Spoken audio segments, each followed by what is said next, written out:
જય શ્રી કૃષ્ણ. આજે જે યુનિટની મેં વિઝિટ કરી એ પટ્ટો બહુ મોટો છે.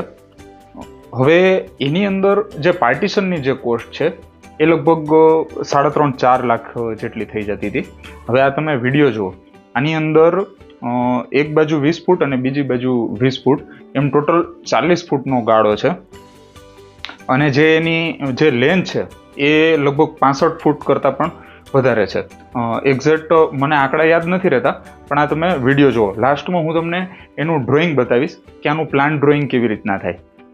તો કોસ્મેટિકની અંદર આ જે યુનિટ છે એની અંદર છે સૌથી પહેલાં તો બેઝિક આપણે જે રિક્વાયરમેન્ટ છે, જે મેન્ડેટરી છે, તો એક તો raw material storage room, packing material storage room, finish good storage room, પછી વર્કર્સ માટે વોશરૂમ અને ચેન્જ એરિયા એ કમ્પલસરી હોય છે. એના સિવાય આપણે ડોક્યુમેન્ટેશન અને બિઝનેસ રિલેટેડ કામ કરવા માટે અથવા તો બેસવા માટે કે જ્યાં ઓનરની બેસવાની જગ્યા હોય એવી એક ઓફિસની પણ જરૂર પડતી હોય છે.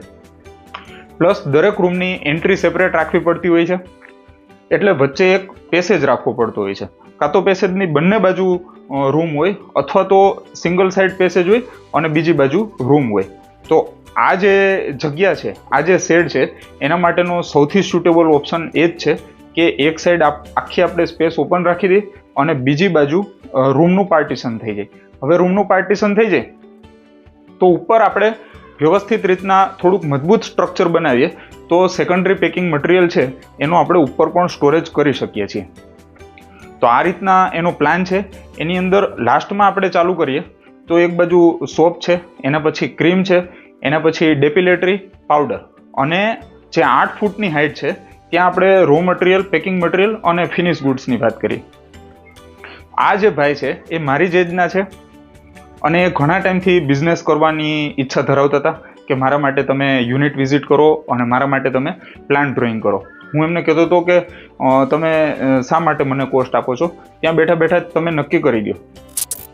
તો એમનું કહેવાનું એવું હતું કે તમે આટલા બધા યુનિટ વિઝિટ કર્યા છે તો એક વખત મારી જગ્યાએ આવો, જેથી કરીને મારી પાર્ટીશનમાં કોસ્ટ બચે અને ડ્રોઈંગ એકદમ પ્રોપર બને, જેથી કરીને આપણે એનો પ્રોડક્શનની અંદર પ્રોપર યુટિલાઇઝેશન કરી શકીએ. એટલે ઘણા ટાઈમથી અમારી વાત ચાલતી હતી. પછી અમારી ઘણી બધી ડિસ્કશન થઈ.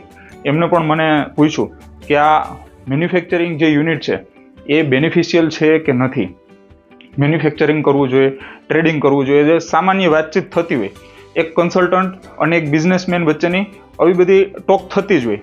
તો હું દર વખતે એવું કહું કે જ્યારે તમે ટ્રેડિંગ કરતા હો તો તમે દીકરાના બાપ છો, જેવું તમે મેન્યુફેક્ચરિંગમાં આવો એવું તમે દીકરીના બાપ થઈ જાઓ છો. કારણ કે એક ફિનિશ ગુડ્સ પ્રોડક્ટ બનાવવા માટે તમારે 50 અલગ અલગ પ્રકારના રો મટીરિયલ છે, પેકિંગ મટીરિયલ છે, દુનિયાભરની વસ્તુ તમારે રાખવી પડે, એનો સ્ટોક મેન્ટેન કરવો પડે, ત્યારે જઈને એક ફિનિશ પ્રોડક્ટ તૈયાર થાય છે. અને એટલી બધી માથાકૂટ કર્યા પછી પણ જે પ્રોફિટનો ગાળો છે એ 20% કરતાં પણ ઓછો હોય છે. પ્લસ આની અંદર રેગ્યુલેટરી પણ મેન્ટેન કરવાની હોય છે. બેચના રેકોર્ડ રાખવાના, સેમ્પલ ટેસ્ટિંગ કરાવવાનું, કોઈ જગ્યાએ આપણું સેમ્પલ ફેલ થાય તો એને રીટેસ્ટ કરવાનું, એ બેચને રિકોલ કરવાની, એટલે આવા દુનિયાભરના હોય છે. પણ હું કોઈ પણ માણસને નેગેટિવ નથી કરવા માંગતો. આ એક મારો પ્રાઇમરી મારી એની સલાહ છે કે જો તમે આ બિઝનેસમાં નવા છો, તમારું આ બિઝનેસની અંદર નેટવર્ક નથી અથવા તો નેટવર્કની શરૂઆત કરો છો, તો તમારું ફર્સ્ટ સ્ટેપ છે માર્કેટની પકડ છે. જો તમારી માર્કેટ ઉપર પકડ ના હોય તો તમે ગમે એટલું સારું યુનિટ બનાવશો એ કોઈ કામનું નથી. હું તો તમને 2 સારી વાત કહીશ, તમે હોંશે બીજા 2 ડિપાર્ટમેન્ટ એડ કરી દેશો, પણ એનો કોઈ મતલબ નથી બનતો. એકચ્યુઅલ વાત તો એવી જ છે કે તમારે મેન્યુફેક્ચરિંગ કરવું હોય તો તમારી પાસે સારામાં સારું નેટવર્ક હોવું જોઈએ અને એવા માણસોના કોન્ટેક્ટ હોવા જોઈએ કે જે તમારી પ્રોડક્ટની જે ખપત છે, એટલીસ્ટ યુનિટ સ્ટાર્ટ કર્યા પહેલાં તમારી પાસે રફલી એવું કેલ્ક્યુલેશન હોવું જોઈએ કે 70-80% કન્ઝપ્શન તો ઓનરના દમ ઉપર જ થાય છે. માણસો, સ્ટાફ, રેફરન્સ આ બધી તો પછીની વાત છે. એટલે આ છે એનું ફાઇનલ ડ્રોઈંગ. આ મેં એક સ્કેચ તૈયાર કર્યું છે, આના ઉપરથી ઓટોકેડ ડ્રોઈંગ બનશે અને જે કંઈક આવું હશે આ તમે જોઈ શકો છો. અને આ મારો વિડીયો એટલા માટે ખાસ મહત્વનો છે કે હું કોઈ પણ કોલેજની અંદર, કોઈ પણ સ્કૂલની અંદર કંપની વિઝિટને એટલું ખાસ મહત્વ આપવામાં નથી આવતું.